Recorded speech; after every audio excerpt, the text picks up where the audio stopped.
It's Mary in Paris, but not in Paris.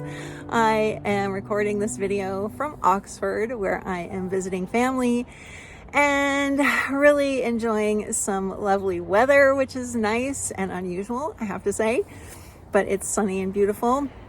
And what's funny is that I had intended to talk about a completely different topic as I was coming outside to film this for you. And then I was suddenly inspired to talk about something completely different. So that's what I'm going to talk about, and I'll save the other topic for a different video for you.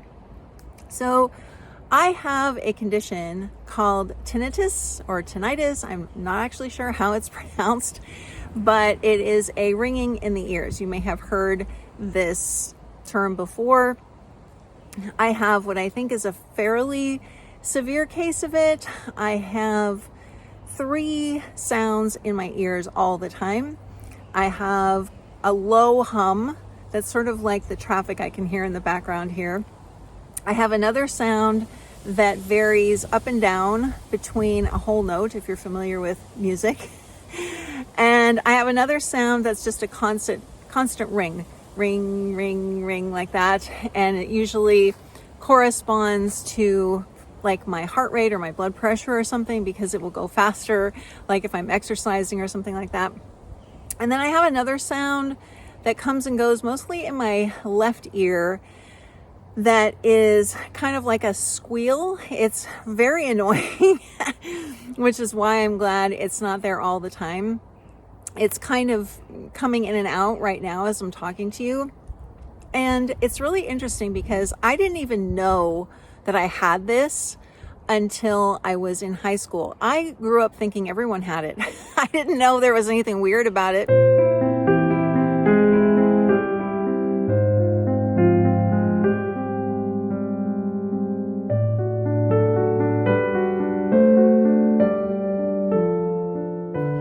In fact, the only time that I realized this was when I was in high school. I was having a conversation with my mom, and she mentioned that she had been diagnosed with this condition herself. And I said, really? Because I've had that ever since I can remember. And so I've never actually gotten officially diagnosed with it. I've had all of the normal hearing tests over my lifetime and everything. And no one ever asked me about it. So, now that I'm getting older, I do think it might be getting a little bit worse. It's hard for me to tell sometimes, but I have learned an important lesson from having this condition, and that's really what I want to share with you in this message today, which is that I have learned to listen past it. So there's no cure, there's no real treatment for this ringing in the ears. You kind of have to learn to live with it. And I have to say, that lesson of listening past it has been extraordinarily important, and I'll tell you why.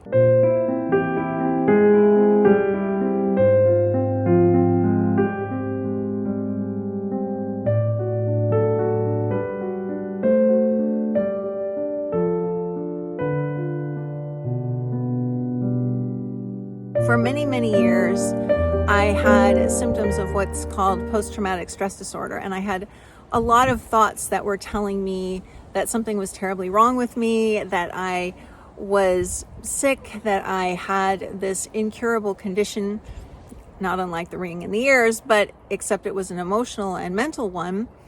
And when I realized that all of the thoughts and feelings that I had that had been labeled PTSD were normal and fine and okay, and I could kind of listen past them and feel past them, all of those problems that associated with that just left me. I didn't have any more of those kind of PTSD episodes. They dissipated very quickly because I realized that there wasn't anything wrong with me. I was simply labeling those thoughts and feelings a certain way that looked like they were problems, but they weren't problems. And that's exactly what tinnitus, however you say it, has taught me, which is that I can listen past it to the fact that there's actually nothing wrong with me. I may have those sounds in my head, but that doesn't mean that they are a problem. They don't have to be a problem. I can listen past them. I can hear past them. So many people come to me with this same question, which is, Mary, how do I hear what my deepest desires for my life are? How do I listen for that?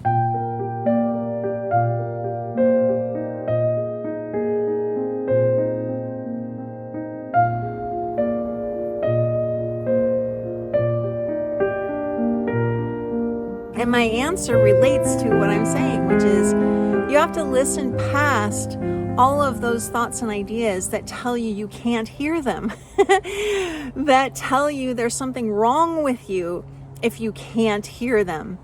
You can hear them. You absolutely can. And not only can you hear them, but you are hearing them all the time. I've talked before about how most of us are afraid to listen to those deep dreams and desires because we think we might be disappointed if they don't happen, or we might even be afraid of what might happen if they did come to fruition. And my whole attitude around that is that you and I are fully equipped to handle anything. There is no challenge that is too great for us. There just isn't. We always know what to do. We always have an answer. We are never, ever in a position where we don't have a million ideas for how to take care of something. So if you are feeling like there is a fog between you and your deep dreams and desires, you can listen and look past it. Just kind of allow yourself to relax and know that there's nothing wrong with you, and know that those deep dreams and desires and wants and goals and all those beautiful things are there. And all you have to do is listen past what you typically are listening to. Listen through it. So like right now, I am listening to what is calling to me to say to you. I'm not listening to the ringing that is going on in my head.